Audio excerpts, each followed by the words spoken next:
Et nous sommes de retour au plateau pour la dernière partie de cette émission. Nous abordons notre quatrième sujet. Nous parlons à présent du Togo. Un nouveau programme de transfert monétaire vise 31 000 ménages.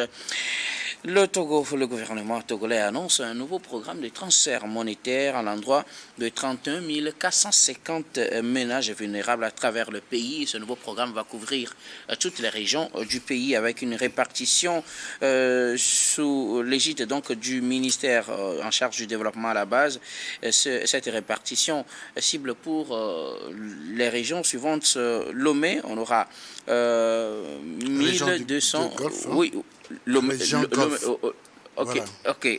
Pour le Grand Lomé, donc, on aura 1230 bénéficiaires. Pour la maritime, 9800 bénéficiaires. Pour la Cara, 9766 bénéficiaires. Pour la savane, 10 242. Pour le plateau, 368. Et puis pour la centrale, 44 ménages. Voilà donc la répartition de ce soutien qu'on va apporter aux ménages. Nous en parlons avec nos invités. Chers invités, vous savez que pour le quatrième sujet, la parole est à qui veut la prendre en premier, étant en train de se diriger vers un autre novici, puisque les Togolais comprennent mieux novici que les autres. Oui, les Togolais connaissent beaucoup novici parce que ce transfert monétaire est intervenu à un moment difficile et crucial sur fond de crise sanitaire où les Togolais avaient bénéficié de l'apport financier pour aider ceux qui sont tombés dans la vulnérabilité de pouvoir supporter le coût de la vie et surtout d'être résilients. Les transferts monétaires ont commencé en réalité en avril 2019 dans le cadre du mandat social du président de la République d'alors. Alors, c'est ce volet social de la gouvernance qui se poursuit jusqu'à ce jour avec une augmentation régulière du nombre de bénéficiaires passé de 21 000 à 30 000, puis à 120 000. Et aujourd'hui, nous sommes à plus de 130 000 ménages qui doivent bénéficier de ce transfert monétaire. Essentiellement, nous avons aussi le volet programme de développement communautaire qui s'intéressait à une cible bien précise, c'est-à-dire les enfants de 0 à 5 ans qui souffraient de la malnutrition et autres besoins de soins pour pouvoir survivre. Alors, les transferts monétaires s'adressent aux familles pauvres, disons, aux foyers pauvres.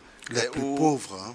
Les plus pauvres. Oui, les plus pauvres, bien sûr, parce que soit il n'y a pas quelqu'un dans la famille qui exerce un métier suffisamment rentable pour faire face aux besoins de la famille, par exemple les fonctionnaires ou les grands commerçants, ainsi de suite. Mais il y en a beaucoup, ces foyers pauvres, et le côté social de la gouvernance s'intéresse principalement à cette catégorie, à cette couche vulnérable de notre pays. Bien sûr, ce sont des mesures à saluer vraiment avec coup de chapeau, parce que on pouvait tout simplement définir ou bien continuer à gérer les ressources comme si de rien n'était. Alors cette frange de la population serait oubliée et périrait dans la misère.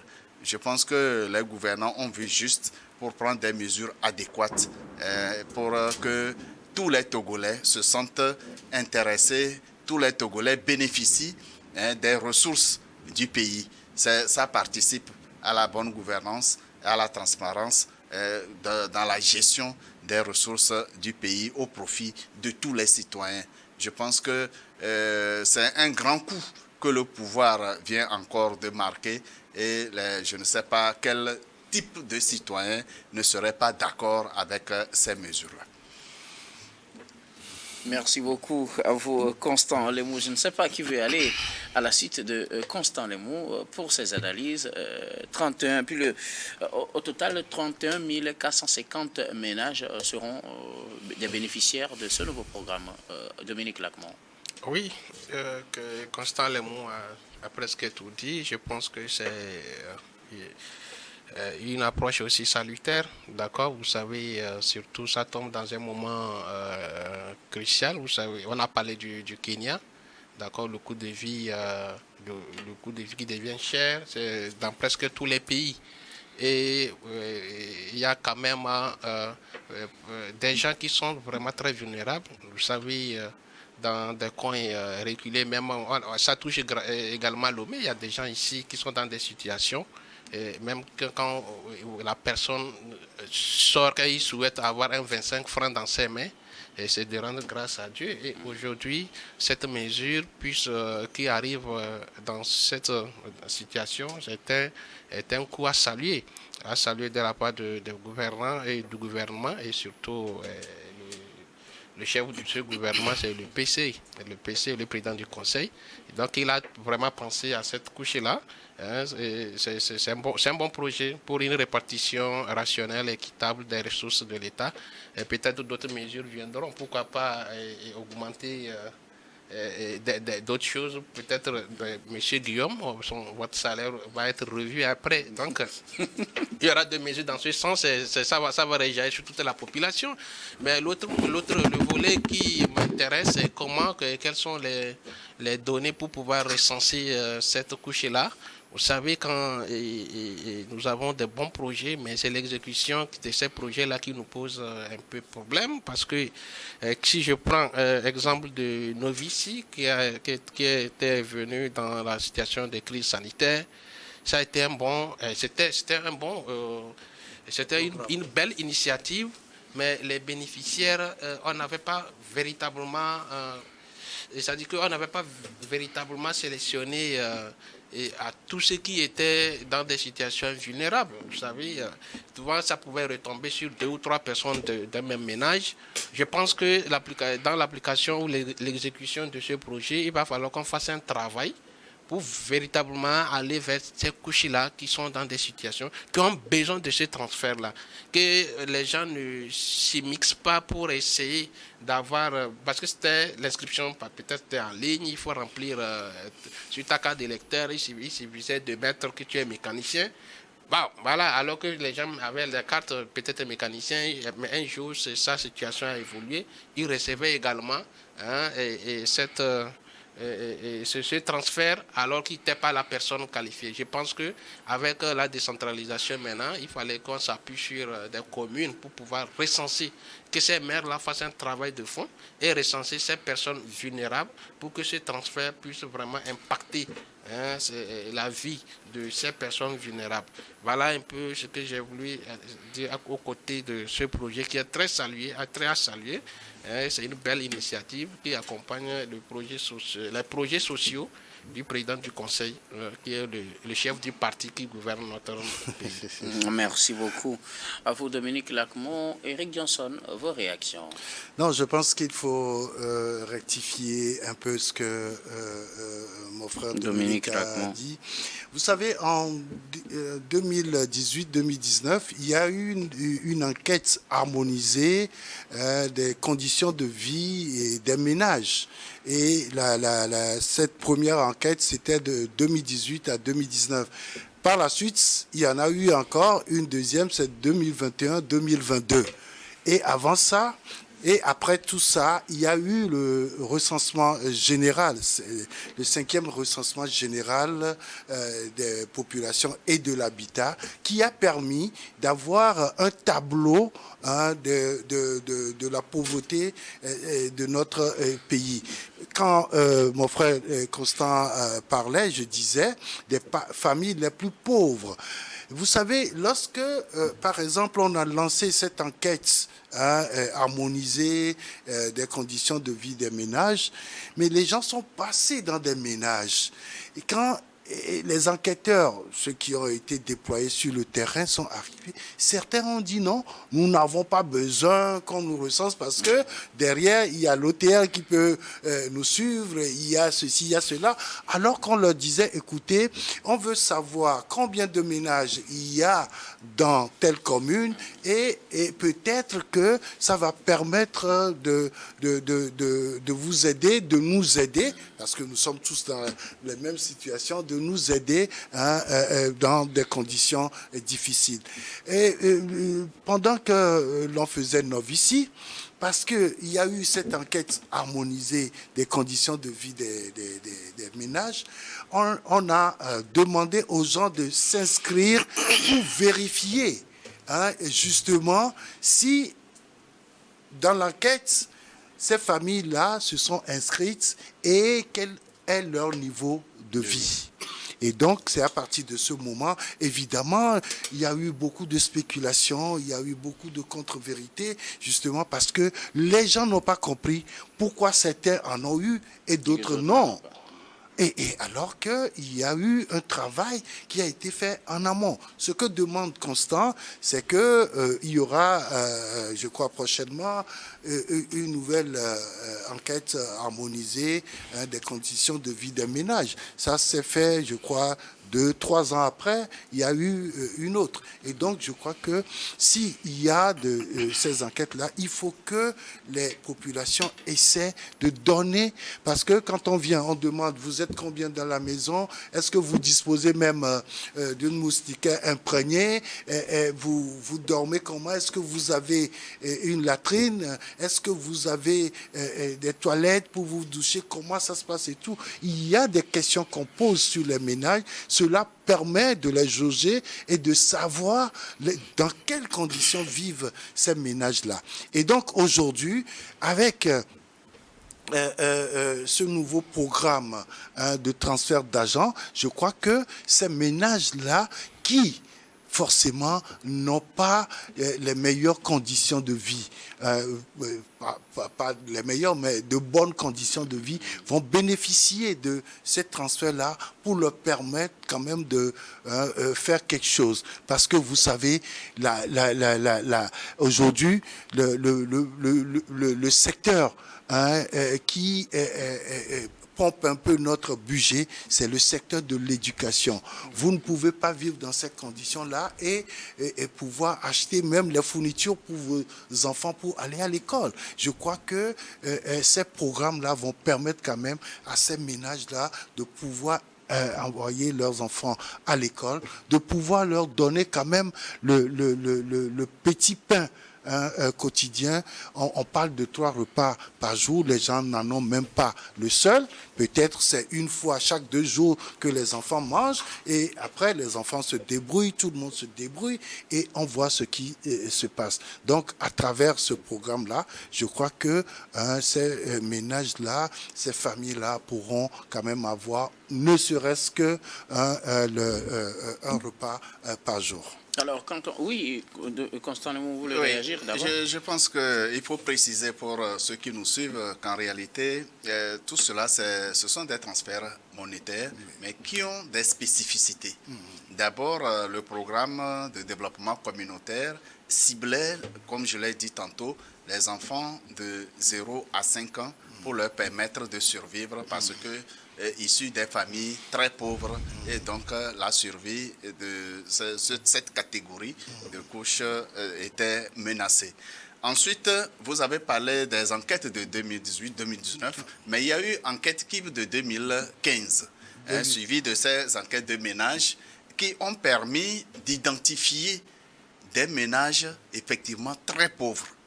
Très pauvres, et là, le président de la République, d'alors le champion fort Essosemna Gnassingbé, a dit clairement qu'aucun Togolais ne soit laissé sur le carreau. Parce que ces ménages très pauvres n'étaient pas touchés par les différents mécanismes mis en place pour lutter contre la pauvreté. Alors, il faut créer ce système pour toucher tout le monde et permettre à chaque citoyen de survivre, de bénéficier des revenus de notre effort commun. Là, il s'agit des filets sociaux.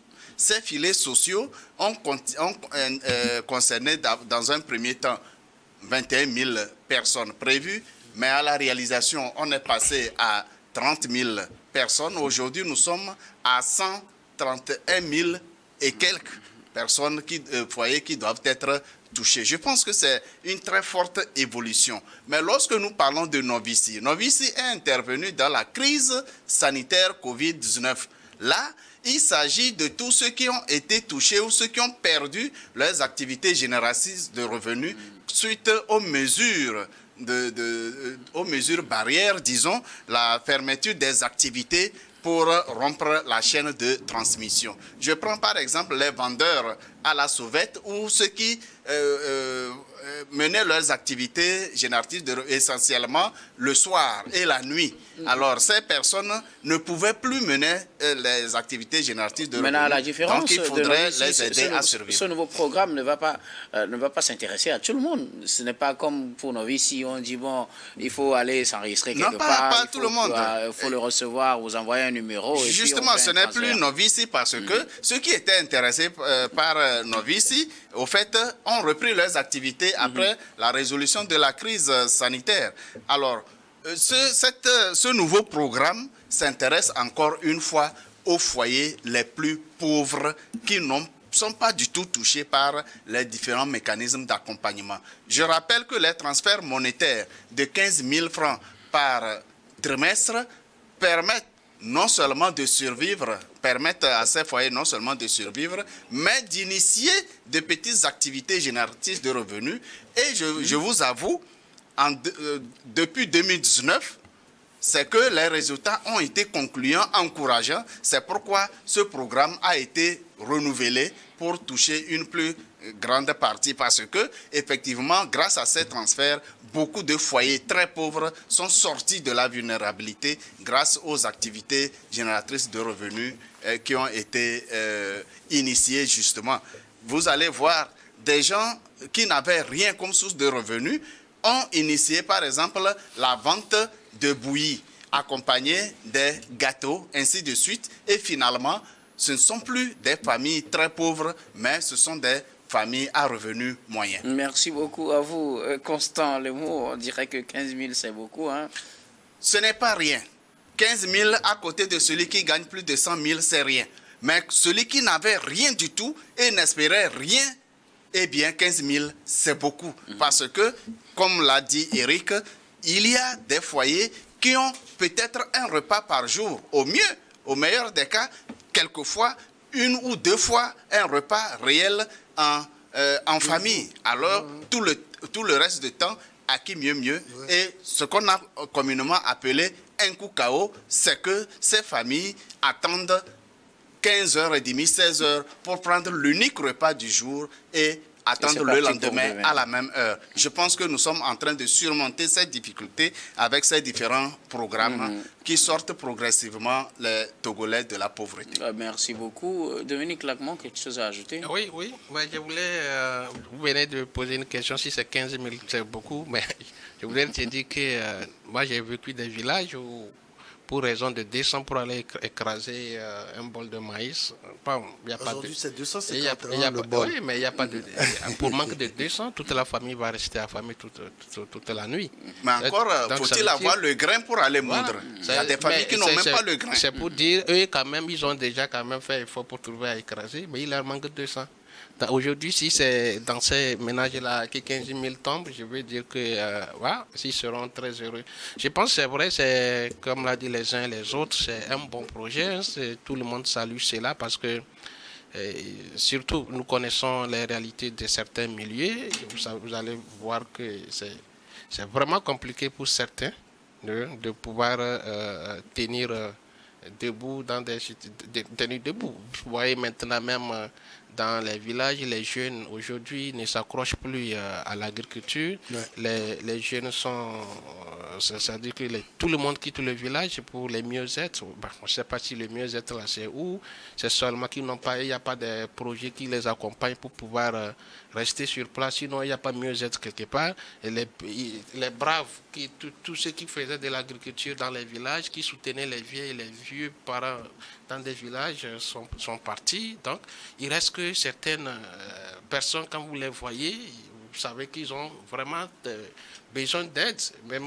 Voilà. Et aujourd'hui, je pense que c'est un projet salutaire qui vient à bon moment. C'est pourquoi moi, j'insiste vraiment que ça soit que ce projet-là puisse atteindre son cible. Ce projet puisse atteindre le cible. Les personnes qui sont vraiment dans cette nécessité, que vraiment qu'on fasse un travail technique pour que demain, vous savez, quand vous sauvez les gens, ils prient toujours pour, et aussi ils vont rentrer dans la danse pour prier pour que notre Togo puisse être béni et que ça soit sur la relance, ça soit une bonne relance pour le développement de ce pays. Merci beaucoup à vous, Dominique Lacmon. Cette initiative du Quelque chose à ajouter? Rien à ajouter donc aux côtés d'Éric. Nous allons donc, nous arrivons pratiquement à la fin de ce numéro de Regard Croisé. Comme vous le savez, nous allons faire notre dernier tour de table. Ce sera pour vos mots de fin sur un sujet de votre choix. Je commence par vous. Bon, je reste avec vous, Dominique Lacmon. Oui, mon sujet de choix, c'est, comme je l'ai dit au début, c'est tous les pays traversent des crises. D'accord, et que la crise de vie chère n'est pas seulement un seul pays. Et moi, ce que je dois appeler à la jeunesse, surtout la jeunesse togolaise, c'est d'être sereine, d'être responsable dans les prises de décision. Aujourd'hui, nous sommes inondés par les réseaux sociaux, mais nous devons savoir quoi chercher sur ces réseaux-là. Il faut pas être instrumentalisé de telle sorte que pouvoir chercher à détruire le peu qu'on a déjà aujourd'hui, c'est de chercher à améliorer. Et également un coup d'appel à ceux qui nous dirigent. Le président du conseil, il est toujours au courant. On vient de parler de son projet de filets sociaux. Je pense qu'il est au courant et il n'est pas quelqu'un qui n'écoute pas sa population. Tous les cris sont à l'écoute et il va prendre des mesures selon les moyens de l'État. Donc, ce n'est pas dans la violence ou dans l'incivisme qu'on peut tout avoir. D'accord, on peut toujours discuter que ceux-là qui sont sur ces réseaux sociaux pour pouvoir instrumentaliser la jeunesse, qu'ils puissent retrouver conscience et que revenir sur la bonne voie et interpeller ceux qui nous gouvernent à nous écouter, à mieux nous écouter. Et lorsque nous sommes dans des situations qui les mettent en confort. Merci beaucoup. À vous, Dominique Lacmon, vous êtes analyste politique et leader panafricain pour le développement. Merci d'être passé sur ce plateau. Oui, c'est moi qui vous remercie. C'était un réel plaisir de retrouver les grands frères avec qui on a partagé ce plateau. Éric Johnson, vos mots de fin. Alors, je crois que je vais revenir sur la situation au Kenya, où je faisais un développement et je ne suis pas allé à terme de ce développement. En réalité, c'était pour dire que nous devons faire extrêmement attention avec les réseaux sociaux. Maintenant, rien ne peut justifier de l'autre côté les bavures policières. Quel que soit le pays, quelle que soit la faute commise, il faudrait tout faire pour éviter les bavures policières. C'est une bavure policière qui a envoyé le jeune blogueur kenyan Albert Luwang qui l'a envoyé en détention. Et le lendemain, on l'a retrouvé mort. Je crois qu'il faut qu'on arrête ça sur ce continent. Ça ne fait pas avancer. Le dialogue est ce qu'il faut le mieux partager sur notre continent si nous voulons réellement développer nos pays. Les jeunes, parfois, tout le monde le sait, à un certain âge, il y a des actes qu'on pose, on peut les regretter après, mais il faut toujours les conduire de façon à ce qu'ils ne répètent pas les mêmes choses et non à les pousser à bout et à utiliser la force contre eux pour qu'on en finisse avec des morts sous les épaules. Merci beaucoup. À vous, Éric Johnson, vous êtes journaliste et directeur de publication du journal L'Union. Merci d'être passé sur ce plateau. C'est moi qui vous remercie. Constant Lemou, vos mots de fin. Mon mot de fin est la suite de notre sujet sur le Togo, notamment les filets sociaux qui ont gagné vraiment en nombre de bénéficiaires. Et je pense que le président du Conseil, notre champion, a aujourd'hui démontré qu'il a gagné sur tous les plans et sa gouvernance a satisfait beaucoup de Togolais, sinon la majorité des Togolais, qu'il a sorti de la misère pour en faire des citoyens heureux d'être Togolais à ses côtés. Je pense que toutes ces personnes sorties de la misère prient toujours pour sa vie et les dieux et les mânes de nos ancêtres ne cesseront de le soutenir. Le peuple togolais soutient son Excellence Faure Essoze-Mbina Gnassingbé et lui demande de poursuivre. Merci beaucoup à vous. Constant Lemou, vous êtes analyste politique. Merci d'être passé sur ce plateau. Tout le plaisir a été pour moi. Nous disons également merci à toutes les équipes techniques et rédactionnelles qui nous ont aidés à préparer et à présenter cette émission. Merci beaucoup à Christophe Pinyanga à la réalisation, à Florent Eko et Prudence Makoui à la diffusion. Merci à Rebecca Vesso à la caméra et surtout à vous, très chers téléspectateurs, de nous avoir suivis. C'est la fin de ce numéro de Regard Croisé, de tous les numéros de cette semaine. Je vous retrouve la semaine prochaine avec le même plaisir pour d'autres numéros.